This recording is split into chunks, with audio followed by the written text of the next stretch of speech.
Hello, and welcome to the second season of Ruffells Ad Break. Carl Davidson's up in this episode, founder and chief social scientist at Research First. We spoke about confirmation bias, getting the most out of your data, and the collision of luck and opportunity. Also, a massive thanks to our sponsor, Pegasus Bay Wines, producer of some of New Zealand's very best wine. Ruffells Ad Break. How would Carl Davidson? What I say, I mean, my standard spiel is I'm a market researcher with a social scientist's heart. And what I mean by that is I work in the world of marketing and advertising, right, product development. Yep. But actually I'm a psychologist at heart. And in fact, I think all of business is applied psychology. So what I do is I like to apply psychological ideas and sociological ideas to marketing to help marketers be better, help them develop better products, help them understand customers better. But research first. We're in the business of helping businesses. Mm-hmm. And sometimes that actually isn't data collection, right? Sometimes that's just being a critical friend. Just sometimes, and which is what you do as well, right? Sometimes you just need somebody to call you out for your own bullshit. And sometimes that's better received than others. And sometimes it's not invited, but you have to do it. Yeah, so it's interesting, isn't it? Because sometimes you can only do that if you're from outside the organisation. Yep. And there are other times when, because you're from outside the organisation, they can cut you off. Yeah. With a stroke of a pen. Yeah, and there's a balance though, right? I mean, we're currently going through at the moment. We've got a client who is, all the signs up front were that we kind of know where we're playing. We understand what the playing field is. Yeah.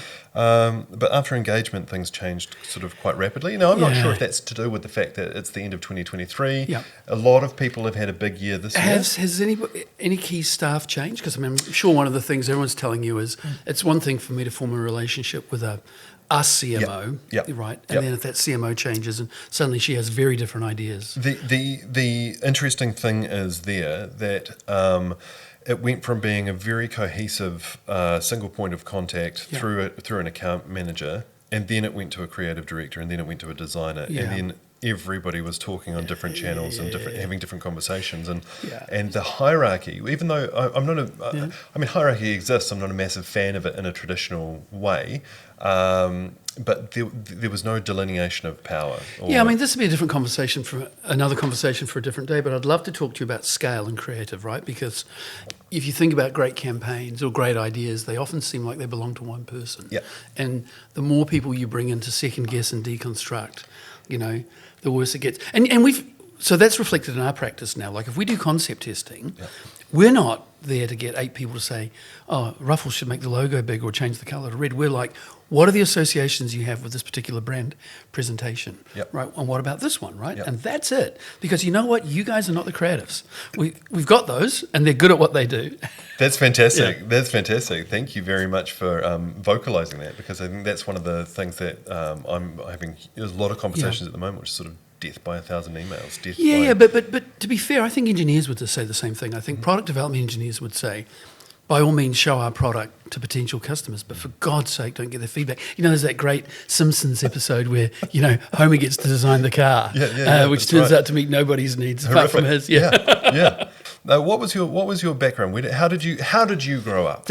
So it's an interesting question, right? Because there's a philosopher I love called Kierkegaard that says that life can only be understood looking backwards, but you've got to live it facing forward. And the reason I say that is you think about when you're 20 years younger than we are, people might actually legitimately ask you, where do you see yourself in 5 years? Yeah. And the answer to that question is, I don't have a clue. And I've never had a clue. But the difference is now that I'm older, you can look back on my career and it makes sense. Like there is a thread of narrative that looks like I've been building skills and building experience, but it never seemed like that. My life has been a collision of luck and opportunity. That's what it's been. So what started out? But are you sort of a nuclear family, or are you oldest, youngest? Youngest sibling. I've got a brother. Mum and dad. Mum was a school teacher. Really encouraged us to be curious, to read, to question. Right, all of that stuff. Old enough that when I went to university, it was free. In fact, I got paid to go, so I was under no pressure to think about how am I going to turn my degree into a job. In fact, in the first 5 years I was at university, nobody once said to me, what are you going to do with these degrees? Yeah, really? So I was free to follow my passion. So I did papers in literature, German film and translation, political science, sociology, psychology, all of that stuff. Really just trying to work out what the hell's going on, and also really conscious that, those really big questions. What's a life worth living? How do you make the world a better place? Yes, we can answer those through evidence and science, but philosophy's had a go at them for 2,500 years. You have to have time to think about them, right? Absolutely. And what does it mean to you in your context? And that's interesting, right? Because, again, growing up in a world that wasn't quite as kinetic or rushed, there was much more time to do that. That's and right. There's much less time. So I force reading time into my professional life now. Yep. One of the things I absolutely hold on to is I read every day. You walked in with a book? Yeah, I make sure. And I always carry a book with me, right? So I've got half an hour while I'm waiting for a cup of coffee. Yeah. Good opportunity to catch up on reading. Well, it's almost Christmas 2023. Yeah. So, I'm one of those guys who was born on third base and feels like he hit a triple, right? Yep. Like it's easy to say I'm self-made, but came out of a household inculcated with really solid values, decent middle-class background, Love and support, full belly. All of that, Yep. right? So that's great. But also in a house full of books, in a house that in a family that encouraged debate. Right. Great. And what I love about this, you'll love this too, which is, didn't really matter. The argument wasn't really about are you right or wrong. It's like, tell me why you think that. Absolutely. Tell me how you came to that conclusion. My grandfather was a great agitator, and he did it in this very softly spoken Glaswegian voice, or Dundee voice. And he would start at the table, and there'd be, 8, 10 of us sitting around, and we'd be having dinner or Sunday lunch or whatever it was.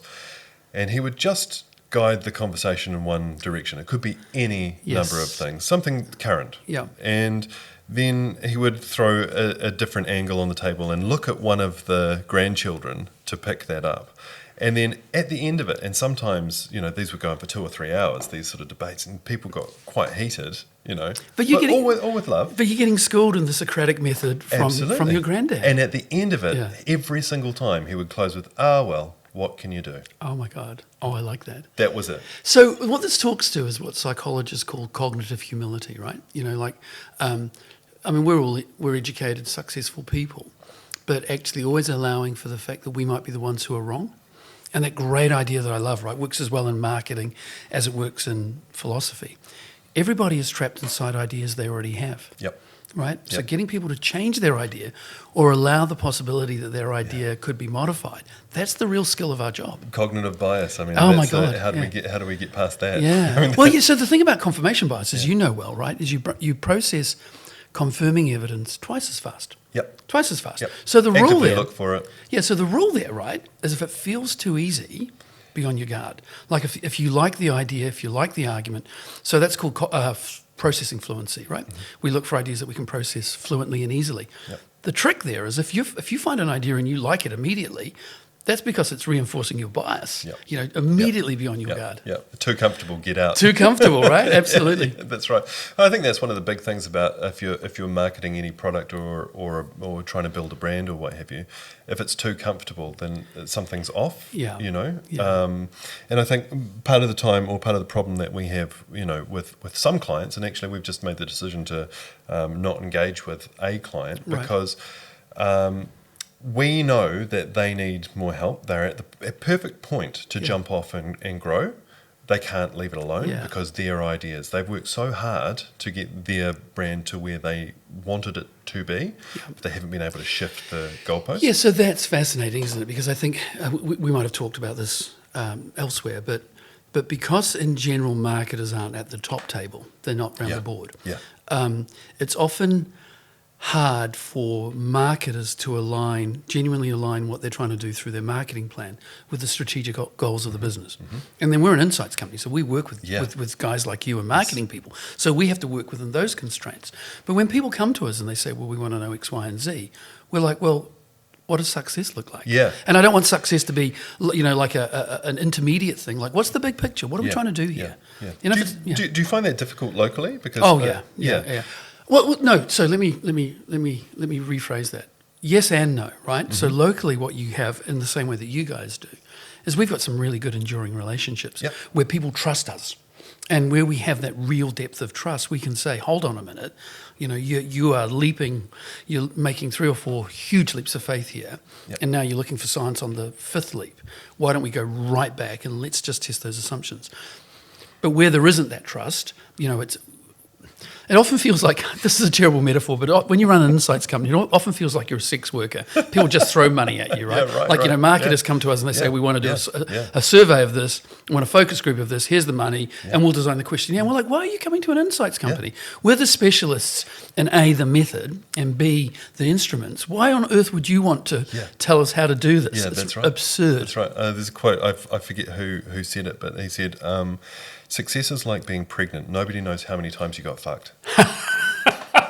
Oh, that is very good. You know? We should make that a bumper sticker. Yeah, absolutely. Yeah. But I think it's absolutely right. Yeah. You know, you don't. Nobody sort of, especially. And why should a consumer care? I mean, they don't care. They just want to have some brand love. They want to have a product that they can, rely on. But this goes back to, right? So this goes back to, and again, I'm sure this is hard for you guys to have these conversations, but actually starting with a client about, well, how do you think this shit works? Like, how do you think marketing and advertising works? It's not a stage on which you get to perform, right? You've got to have permission. You've got to invite these people into your house. If you don't have that permission, it doesn't matter how good the copy is. It doesn't matter how good the imagery is. You've got to get that permission first. Yep. 100%. And remember, you're asking for permission at the same time that 10,000 other people are asking for permission to have that conversation. Competing for the same. Oh my God! If you don't stand space. out, I know this is a Mark Ritson thing, but if you don't stand out, differentiate. if you're not, you're doomed, right? Yeah, that's right. Yeah, that's right. Oh, fantastic. Hey, so what about when you were younger? What different jobs did you work? Were you pushed into doing? No, I had to have part-time work. My parents made me get part-time work so I could appreciate the value of money. Yep. It's funny, I've got teenage kids, and part-time jobs are not helping them understand the value of money at all. But my parents wanted me to work, right? Yeah. So I think it's fair to say my dad in particular grew up poor, and my mum grew up in post-war austerity England. Yep. So they I mean, it's just staggering how more affluent the world is now than it was then. Yep. And I think my mum was always waiting for the Great Depression to come back. So they were prudent. Yes. But what a word. Yeah, but I like that word. They made us make sure that we understood. Do you have a worst job? Before you got to research? Oh, let me tell you this. You're going to love this. So my story is I went to university right out of high school, didn't like it, and dropped out, right? Knowing, with no cost, knowing I would always go back. I was a great student in high school, but wasn't quite ready. Yep. Took the first job I could get, which was actually at the Christchurch City Council, working as a treasury clerk in their building in Churm Street. And it was just like you'd think. Like, it was just like being in a Kafka job. Yep. Everything's the same every day. All you're doing is waiting for morning tea, lunchtime, afternoon tea. It was a beautiful building, though. It was a beautiful building. It would have been. I never saw it when it was a department store, right. but I imagine it was. Anyway, the point of that story is when I eventually got sick of that and went back to university, I needed to get a job over the Christmas period. And because I knew the Christchurch City Council, I called up my friends and they said, you can go and be a labourer in one of our yards. Mm-hmm. And that's not the bad job, actually. Yeah. That was great because you'd spend 9 months of your life with your head buried in a book and then 3 months outside in the sun digging holes, getting fit. Yeah. But one time during that, I don't know if you've seen these yellow machines that go around sucking out gutters. So the way that gutters work is that there are gutters, and at the end of each street there are things called sumps that have grills. Okay, and everything that goes down the gutter ends up in the sump. And it's literally a sump, so the pipe doesn't block the pipe going away. Right? Great big sump. Clear the sump, clear the blockage. Yes, but you have to remember what's going to be in that sump. So the job was, I was in that truck and I was the guy that had to hold what was essentially a huge vacuum hose that was probably, half a metre across, lift up the sump, stick it down into the shit and the mud and the poison and suck it up. And I smelt of organic waste for 3 weeks. I was tired. And it's like, it was inconceivable to me what a horrible job it was. There's a great line. The oldest guy to swim the English Channel was asked afterwards, did it hurt? And he said, only once, from beginning to end. Did this job suck? Only once, from beginning to end. Right? And so for weeks, that was my job. And it was like, you're kidding me, right? Like, this feels like it's the kind of punishment you'd give prisoners. And you chose it. I didn't choose it. I was labouring, but whoever fell out of that job were like, well, we need somebody to go and work with this guy. And it's you. And it's you. Off you go. What did you learn? you can put up with anything. Like Yeah. it's almost a Viktor Frankl. Oh, that's a Yeah. ridiculous comparison, but you can actually just about put up with anything. Yeah. And the great news was, even if they'd kept me on that job forever, come the start of next year, I'm off. Yeah, that's right. Reading Plato again, right? That's right. I'm. That's right. And That's you right. know, And there's something in that, there's something in being working and being active and productive Yeah. that is somehow soothing for the soul.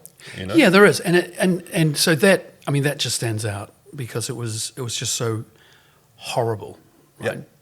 But since I've moved into the insights world, there are jobs we get where we work really, really hard producing a useful piece of insights work. Yep. The client does nothing with. Yes. We call that Yes. shelfware in my Yeah. business. It Yeah. sits on the shelf Interesting. and gathers dust. Yeah. Yeah. That's almost Yeah. as heartbreaking. And what's more heartbreaking is it when they get the work from you and the insights, and then is it worse when they do nothing with it, or is Yeah. it worse when they accept that they are all valuable insights and half-ass the implementation? What's worse?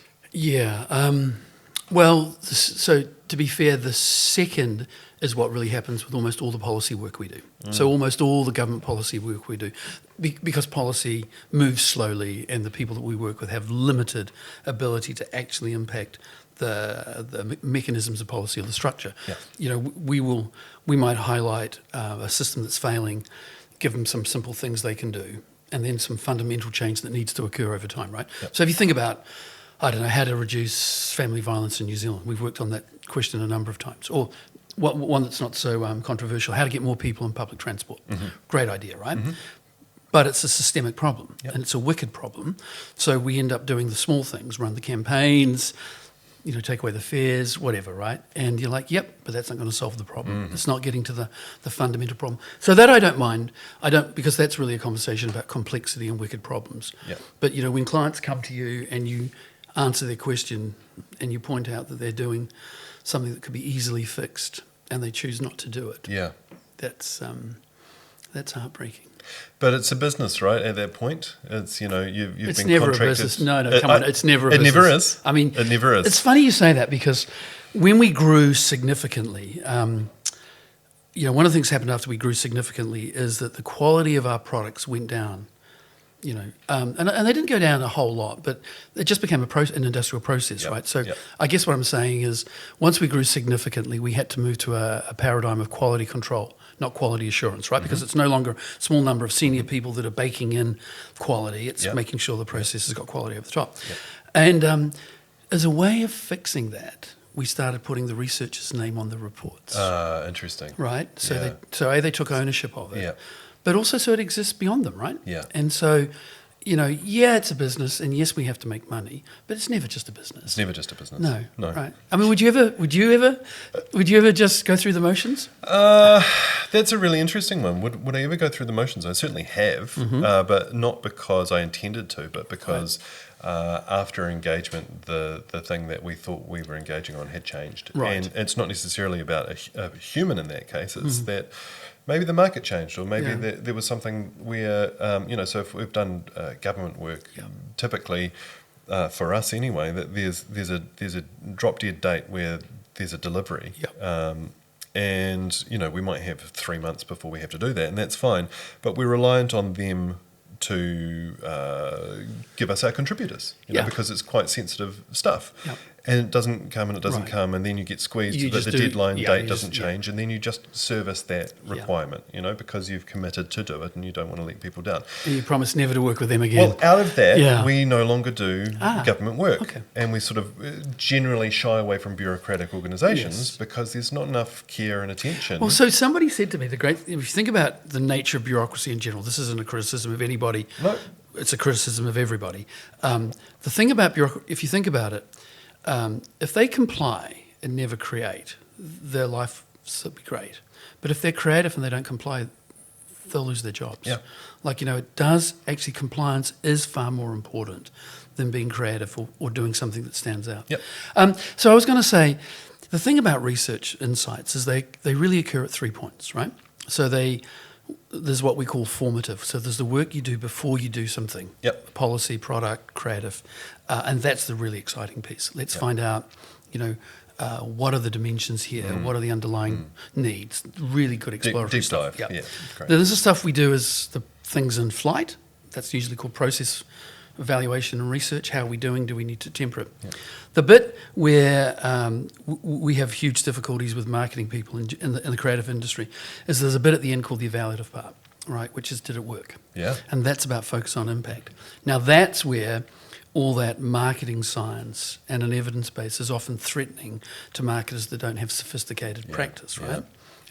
So, for instance, I'll give you a great example. Whereas it's really should be the starting point. It should be the starting point. To change. But this is that idea. Right? The profession needs to have a much greater sense of what's a shared evidence base, right? Mm-hmm. So this is why I love the Ehrenberg Bass stuff. Yep. I love Binet and Field. I love all that stuff, right? Yep. But so I'll give you a great example. We might have been called in to evaluate something. The client says, what we want you to do is evaluate what the participants thought of it. And we're like, no. The impact isn't what they thought of it. The impact is, does their behaviour change in the long term? Right. Like they might leave there having a great time, right? Yippee, give you guys 9 out of 10, high fives. That's worthless. Yeah.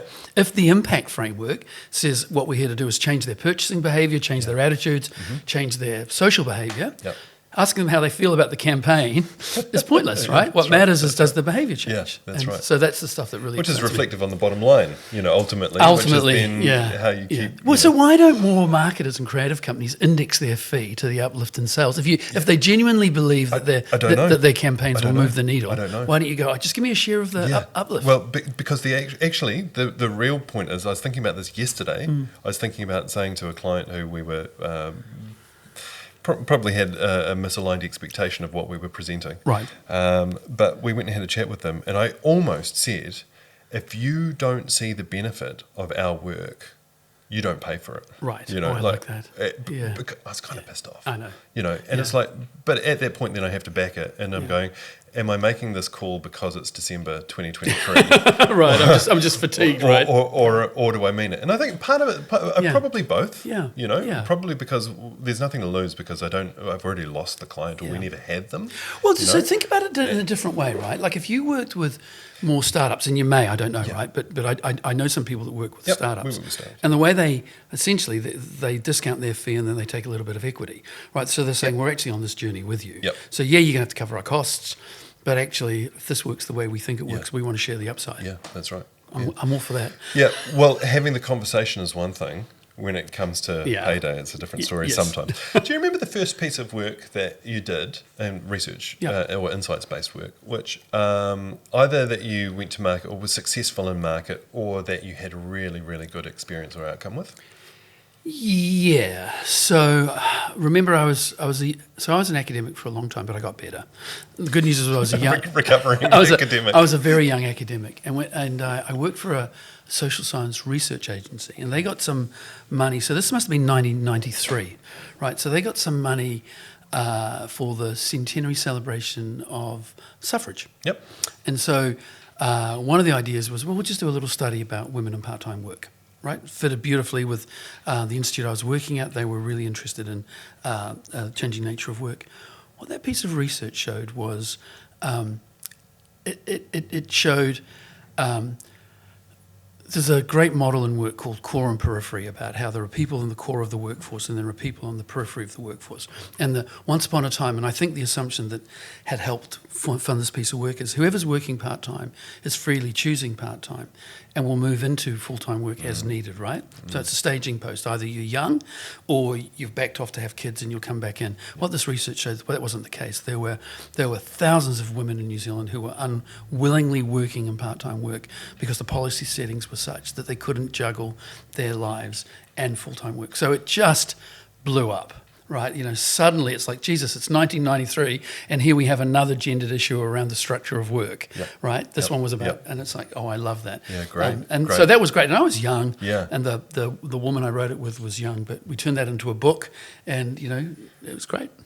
And what was the change that came from that? I mean, that's the part, right? Because the insight is one thing, and then did it change? It did. So Helen Clark and Helen Clark's government, took it on and took on a bunch of other things. And to be fair, we had a huge champion in Marilyn Waring. Yep.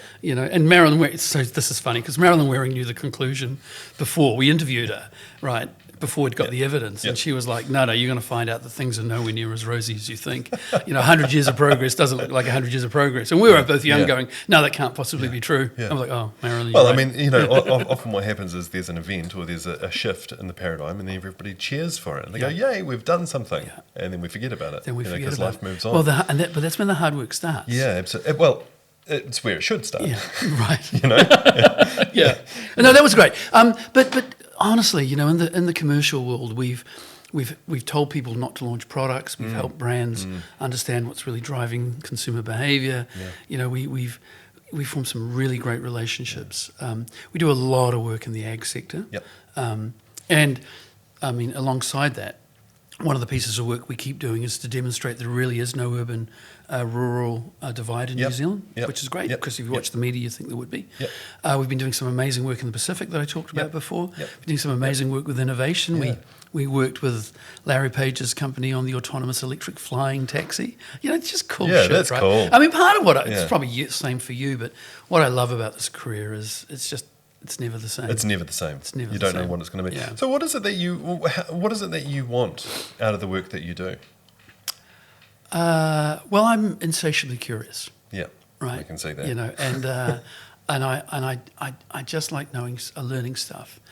Let me tell you something. So we do a lot of work in well-being as well. So we have to do a lot of work on thinking skills. Yep. Because and this might be the same for you, but the way that we can help our clients lift their insights game is by improving their thinking skills. So we teach critical thinking, right? That's and then we get interesting. them to apply that critical thinking to their assumptions, Yep. their marketing, Yep. and their insights. Yep. Then we can help them lift that game. Yep. Because of the way that we focus on, what does it take to be a really good thinker? We've moved into talking a lot about well-being, particularly about mental well-being. I read this study like last week. The average kid laughs between 300 and 400 times a day. The average adult laughs between 10 and 15. Wow. Yeah, right? You want a well-being tip? Yeah. Just start laughing more. I think we're doing all right. Yeah. Well, you guys probably We are. laugh and high five a lot. Yeah, well, that's good, right? Way more than I think is respectable for adults. Well, but I mean, But look, we're again, happy. But that's good too, right? So Yeah. then social science lens, let's deconstruct that. Why is it that why are adults so serious? Yeah. Why can't work be fun? Yeah. And we all know, right? It should be. And from creativity as well as I do, nobody's coming up with any good ideas sitting around a table. No, they're not. Right? No, so they're not. why do we keep doing that? And we're constantly saying nobody got into this game because they wanted to sit in a 9 to 5 and wear a tie. Yes, yeah. When I graduated with an honours degree in BA, and my grandmother said, "Oh well, you'll be able to get your suit now." And I said, "Well, you've got no idea. Yeah, I know. And why should she Yeah, have exactly. any Yeah, idea?" yeah. But still, in 2023, there is a perception. Well, that, I think COVID's helped all of us, right? It like has. in terms of thinking about, not just do we turn up, but how do we turn up? Yep. Where's it gone horribly wrong, Carl? Well, it goes wrong. Where's a war story? It goes wrong in three ways. Yep. Right. It goes wrong where the client just hates what we've done. Yep. Okay. So that's okay. That's your expectations thing, not alignment. Yep. We do a good piece of work. It doesn't meet what they want. It goes horribly wrong. Yep. It can go horribly wrong where we mess up the data collection, so actually what we present's not right. Yep. So that that can go horribly wrong like that, and it can go horribly wrong where we try to do too much. Yeah. So there's this great example. We picked up a brilliant piece of work with the University of Canterbury with an old marketing manager there. And he had done a small piece of work somewhere else. And he wanted to replicate that for Canterbury University. This is a very long time ago, using the same method. And we picked that up and we ran with it. We're like, well, clearly he doesn't really want that. He's going to need a dashboard, so we'll design a dashboard. He's going to need a feed. We'll need all these other data sources. So we just stood up this huge project, and he went, I don't want any of that. I just want this, right? And we're like, we've given you all this extra value, and we brought you forward 10 years, and we did it because we love you. And he's like, no, I hate all of it, and why'd you waste my time? It's not what I wanted. I just want a report. Yeah, wow. It's like, okay. Because I guess the thing is, I don't know if this is the case in that instance, but often there's something which is driving them, which is that somebody up the food chain has asked for a report, and that's just to shut them up. Just to shut them up. That's right. So we call that rhetorical research, right? Yeah, Where you ask right. the question, but you don't really care about the answer. Yeah. There's another way. I was just thinking about this. There's another way it goes horribly wrong, of course, which is what people forget about research is that a negative answer is still a good answer. Sure. And often when people are pushing for research. Yeah. They're only looking for the positive outcomes. And so to actually have the courage to go and tell them, actually, this idea is terrible. Well, the thing is, I mean, if you're a market and you're just reinforcing positive ideas, well, that's great, but it's very limited. Yeah. You know, why don't you shift the dial and shift the negative opinion to create more? Well, so I don't know if we talked about this, but affirmation? we did this piece of work in a particular category where the client thought that their creative, right, was game-breaking, groundbreaking, right? And so what we did is we got their competitors' creative and mixed up the logos. And we said, which one's yours? And they couldn't tell. Great. Right? They couldn't tell. They couldn't tell, and the customers couldn't tell. Interesting. It's like, Interesting. That's what you're saying before about standing out. Being a fast follower in creative is a very bad idea. Mm-hmm. It's not a bad idea in product development, but in creative, it's a very bad idea. Interesting. What about timing? You talked before about coronavirus. You talked about how that's changed things for the better, and I think probably as a rule that it's for the better. Yeah. I think we can have more frank and honest and casual conversations, which I think is really good with More clients authentic, and more authentic. Yeah.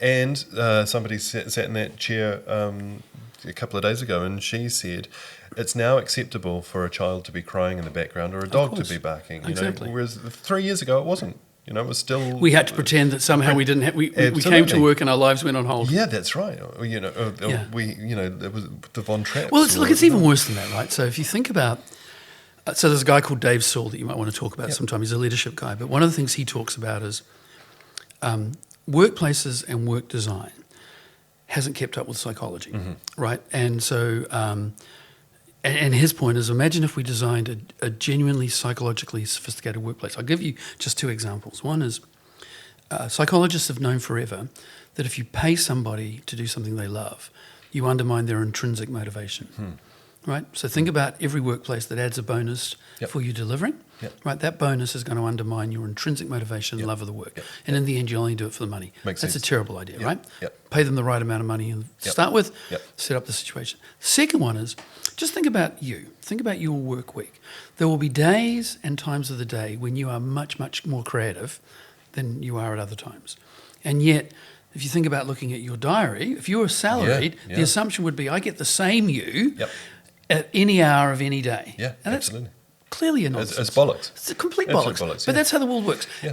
Other things. We now know categorically that open plan offices are a disaster. Yes, they are. Yeah, but every business you go to still has one, right? Yep. And the other thing is, we know that organisations are having far too many meetings. Yeah, that's right. Yeah, I love the idea of just tapping out. If you're in a meeting and you go, "This is not for me," just tap out. Oh, I like that. I'm good. I'm tapping done. out. I'm done. It's Like, funny that if I can't add value, why am I here? So James Clear, the guy that wrote Atomic Habits, he talks about this arc of development across your career. He says, the first thing is I want to be in that meeting. Yep. And then the next stage is I want to run that meeting. And the third stage is I don't want to be in the meeting. That's right. I'm That's definitely I'm done, stage 3. I'm done with meetings. I'm tapping out. I'm done with meetings. Yeah. Oh, that sounds great. Yeah. I mean, there's very little in there that I feel like is not relevant. I think it's all fantastic. And I suppose where to from here? I mean, so if one of the things that I struggle with, or certainly find challenging, is that I don't care whether it's a $5,000, $50,000, $500,000 project. I'm not worried particularly. It's not the dollar value. It's what do we want out of it? What's the expectation, and what can we realistically deliver so that client has a good outcome? So that's important to me. But it's also, with all of those different tiers of budget, you have different challenges, and it's not like if we're looking psychologically, the drivers can be similar, but the expectation is also similar, and it doesn't match the. But so I think that ultimately our job is to be someone's critical friend, and we can do that. We can do that over lunch, or we can do that over 3 years in a $500,000 project. Yeah. But the thing that our industry really struggles to communicate is insights are cumulative. Like doing one project here and one project there. I mean, that's better than nothing. Yeah. But that's not what you really want. You want a really strong evidence base from which you can go and do the really cool stuff. And the other thing I say all the time is stop bringing a hunch to a data fight, right? like if we're gonna kick around ideas, let's have a look at what the data say rather than what you think. It's funny though, because when I think about what you do, so I thought where you're going to go with this question is, what does the future look like? Well, I mean, how do we have? No, nobody does, right? And anybody tells you that you don't believe them for a moment. No one's got a clue. But and you know why we don't know what the future? The reason we don't know what the future looks like, because it hasn't happened yet. Yeah, there right? we go. But if you think about things like AI, and we know they're nibbling around the edges, and certainly some of that transactional stuff will go, and that's great, right? We're already using a lot of those tools. But if you think about what you do, the only thing that matters is the great idea. The narrative, the story, the thing, the seed upon which everything else sits.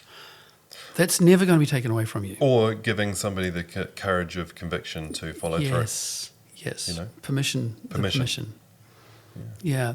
And it's the same for us in insights, right? Like, there's a huge difference between data, information, knowledge, and wisdom. Yep. And actually what people really want from their insights partner is wisdom. With that, thank you very much. It was great being here. Thanks for listening, Pod Peeps. For more info on how we work or what we can bring to your business or project, get in touch at ruffles.co.nz. See you on the next one.